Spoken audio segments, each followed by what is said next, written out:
Why is it that you can spot a liar in 3 seconds? You notice a change in someone's tone before they do, and feel the mood of a room shift like a change in the weather. You are not psychic. You have a biological trait that makes you an elite survivor. But it also makes everyday life feel like a sensory assault. You walk into a room, and before you even say a word, you know who is fighting with their spouse. You know who is insecure about their outfit. You know who is lying about their sales numbers. You do not know this because you are magical. You know this because you saw the micro-expression that lasted for a millisecond. You saw the foot tapping under the table. You heard the slight crack in the voice on the 3rd syllable, while everyone else is living in a low-resolution world. You are living in 4K ultra-high definition. They see the mask. You see the pause. They hear the words. You hear the frequency. And it is exhausting. You feel like you are walking through a crowded street with no skin. Every sensory input hits you like a physical blow. The flickering light bulb in the corner that no one else notices is driving you insane. The hum of the refrigerator is a roar in your ears. You wonder why no one else seems to care. You wonder if you are crazy. You wonder if you are just judgmental or paranoid. I am here to tell you that you are not broken. You are a high-performance, biological machine operating with the safety filters removed. You possess a rate that is rare, dangerous, and incredibly powerful. You are the watcher. You are the sentinel. You are the one who notices the tiger in the grass while the rest of the tribe is picking flowers. They call you anxious. I call you prepared. Today, we are going to dissect the neurology of your hyper-vigilance. We are going to validate the burden of your sight, and we are going to teach you how to stop drowning in the data and start using it to navigate the matrix with the precision of a surgeon. Welcome to the Watchtower. Let us begin with the hardware. Why do you see what others miss? Science calls this low latent inhibition. Your brain does not filter out stimuli. The average brain is a bouncer at a club. It stops 99% of the information at the door. It says, the sound of the fan is irrelevant. Ignore it. The color of the wall is irrelevant. Ignore it. This allows the average person to focus on their sandwich, or their phone, or their petty drama. But your brain has no bouncer. The door is wide open. Everything gets in. The sound, the light, the texture, the emotion, the subtext. You are processing 1 million data points per second, while the person next to you is processing 10. This is why you are tired. You are running a supercomputer simulation of reality in real time, while they are playing Pong. This trait is often associated with genius and madness, because the line is thin. If you cannot manage the data, you drown in it. That is madness. If you can manage the data, you see the patterns that govern the universe. That is genius. You are noticing details because your brain is desperate to find the pattern. You are connecting dots that are miles apart. This is predictive processing. Your brain is a prediction machine. And because you have more data, your predictions are terrifyingly accurate. Let us look at the evolutionary perspective. Why did nature build you this way? Because survival requires diversity. If everyone in the tribe is relaxed and happy, the tribe gets eaten. Nature needed a designated warrior. Nature needed someone who could not relax. Someone who slept with one eye open. Someone who noticed that the birds stopped singing. That is you. You are the biological alarm system of the species. Your anxiety is not a disorder. It is a function. It feels like a disorder because you are living in a safe world. There are no tigers. There are only passive-aggressive males. So your superpowered radar is picking up threats that are not life or death, but your body reacts as if they are. We must discuss the social cost of this gift. It makes you a human lie detector. This is a lonely existence, because everybody lies. They lie to be polite. They lie to protect themselves. They lie to look good. Most people accept the lie. It is the social grease that keeps the machine running. But you see the lie immediately. You see the incongruence between the words and the body. The smile does not reach the eyes. The hands are clenched. The breathing is shallow. You know they are lying, and they know that you know. This makes people uncomfortable around you. They feel exposed. They feel naked. They feel like you are reading their mind. You are not reading their mind. You are reading their biology. And biology never lies. This is the curse of Cassandra.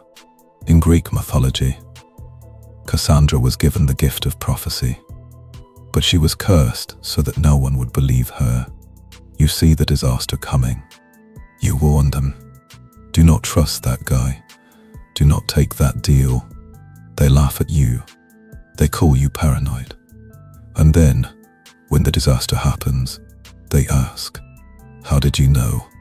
You knew because you were paying attention, and they were sleepwalking. Let us dig deeper into the concept of thin slicing. This is a term coined by psychologists to describe the ability to find patterns based on very narrow windows of experience. You can look at a couple for 5 seconds and know if they will get divorced. You can walk into a business for 1 minute and know if the culture is toxic. This is not magic. It is the rapid processing of thousands of micro cues. Your unconscious mind is performing a statistical analysis.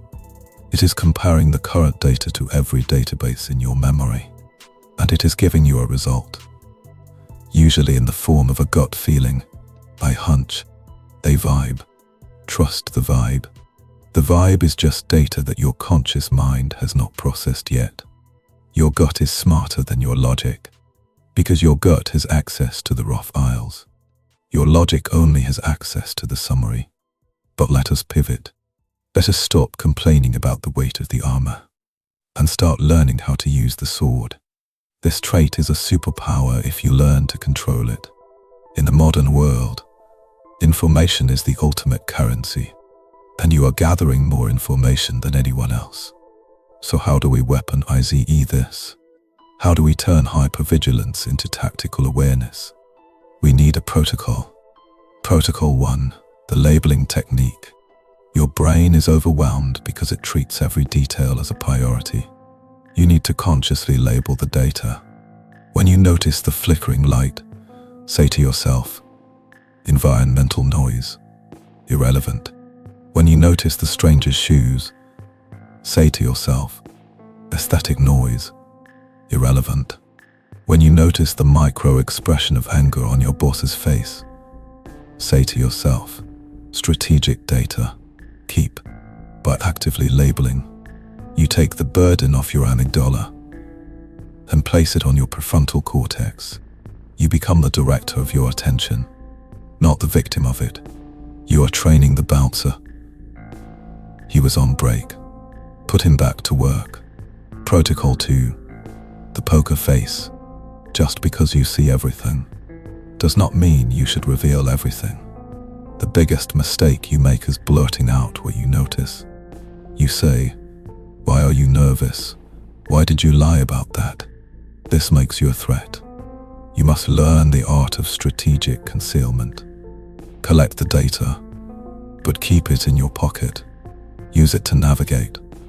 Do not use it to confront. If you know someone is a liar, do not call them a liar. Just do not lend them money. Let them think they fooled you. There is immense power in being underestimated. Let them play their game while you rig the board. Protocol 3, the physical discharge. Your body stores the tension of your observation. Hypervigilance keeps your muscles tight, ready to spring. If you do not discharge this energy, it turns into chronic pain. You must have a physical practice that mimics the fight or flight response. Lift heavy weights, sprint, box. You need to tell your body, we fought the tiger. We won. Now we can rest. We must also address the Sherlock Holmes archetype. Sherlock Holmes is the ultimate example of this psychology. He is bored by the mundane. He is socially awkward. But he is also the hero. Why? Because he sees what the police miss. He sees the mud on the shoe, the scratch on the watch, the ink on the finger. He constructs the truth from the fragments. You are a detective in a world of criminals. But the crime is not always murder. Sometimes the crime is mediocrity. Sometimes the crime is inauthenticity. You are solving the mystery of the human condition every day. This gives you a distinct advantage. While others are reacting to the surface, you are responding to the root cause. You solve problems before they happen. This makes you invaluable, but only if you frame it correctly. Do not be the annoying know-it-all. Be the wizard. Be the one who says, "I have a feeling we should check the engine." And when the engine is broken, they will think you are magic. You are not magic. You just saw the oil leak 3 miles back. Finally, remember that your attention is a form of love. To pay attention to someone, to truly see them, to notice the small things about them, is the greatest gift you can give. Most people are starved for attention. They feel invisible. When you turn your high-powered lens on them, and you say, "I noticed you changed your hair. I noticed you seemed sad today," they feel seen. They feel loved. You have the power to validate the existence of others just by noticing them. Use this power for good. Make people feel real. In a world of ghosts, be the one who looks them in the eye and says, "You are not broken. You are the HD camera in a world of Polaroids. The image is sharp. The colors are bright. The shadows are dark. It is intense. But it is real." Do not apologize for the resolution. Focus the lens, frame the shot, and capture the truth. We are Mind Ministry, and we are watching.